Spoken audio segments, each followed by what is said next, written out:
స్వతంత్రం కోసం ఎందరో మహానుభావులు చేసిన త్యాగాలను గుర్తు చేసుకోవాలని హోంమంత్రి వంగలపూడి అనిత పేర్కొన్నారు. అనకాపల్లి జిల్లా నక్కపల్లి మండలం క్రిష్ టౌన్షిప్ లో గల తన స్వగృహం నందు 78వ స్వతంత్ర దినోత్సవం సందర్భంగా హోంమంత్రి జాతీయ జెండాను ఎగురవేశారు. విద్యార్థులు, అధికారులు, సిబ్బందితో కలిసి జాతీయ గీతాన్ని ఆలపించిన అనిత విద్యార్థులకు మిఠాయిలు పంపిణీ చేశారు. ఈ సందర్భంగా మాట్లాడుతూ 2047 విజన్తో ముఖ్యమంత్రి చంద్రబాబు రాష్ట్రాన్ని దేశంలోనే నెంబర్ 1 గా నిలపడానికి అహర్నిశలు తాపత్రయపడుతున్నారని పేర్కొన్నారు. ఈ బృహత్తర కార్యక్రమంలో తాను కూడా భాగస్వామి కావడం ఆనందంగా ఉందన్నారు. స్వతంత్ర ఫలాలను సద్వినియోగం చేసుకుని భారతదేశాన్ని అగ్రపథానికి తీసుకెళ్లేందుకు అందరూ కృషి చేయాలని ఆమె ఆకాంక్షించారు. Nakkapalli circle inspector G Appanna ఆధ్వర్యంలో పోలీసుల నుండి హోంమంత్రి అనితకు గౌరవ వందనం స్వీకరించారు.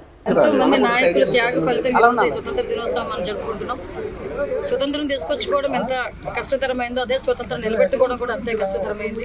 ఆ విషయంలో ఇప్పుడున్న నాయకులు కానీ ఇప్పుడున్న ప్రజలు కానీ ఒక స్టెప్ ముందుకే వేయాలి కానీ వెనక్కడికి వేసే ప్రసక్తి ఉండకూడదని నేను భావిస్తున్నా.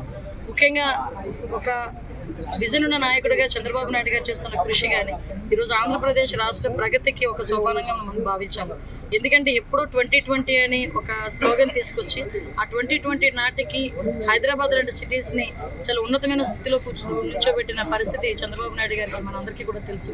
అదేవిధంగా ఈరోజు 2047 అనే ఒక నినాదంతో ఈరోజు ముందుకొచ్చి దాన్ని ఏది రకంగా సాధించాలనే ఉద్దేశంతో ప్రపంచంలోనే ఆంధ్రప్రదేశ్ నెంబర్ 1 స్థానం నిలబెట్టడానికి 2047 ప్రణాళికను సిద్ధం చేస్తున్న మహామనిషికి మరొకసారి స్వతంత్ర దినోత్సవ శుభాకాంక్షలు తెలియజేసుకుంటూ ఆయనకి ఆయురారోగ్యాలు ఇవ్వాలని భగవంతుని కోరుకుంటూ ప్రతి ఒక్కరికి కూడా 78వ స్వతంత్ర దినోత్సవ శుభాకాంక్షలు తెలియజేసుకుంటాం. Thank you.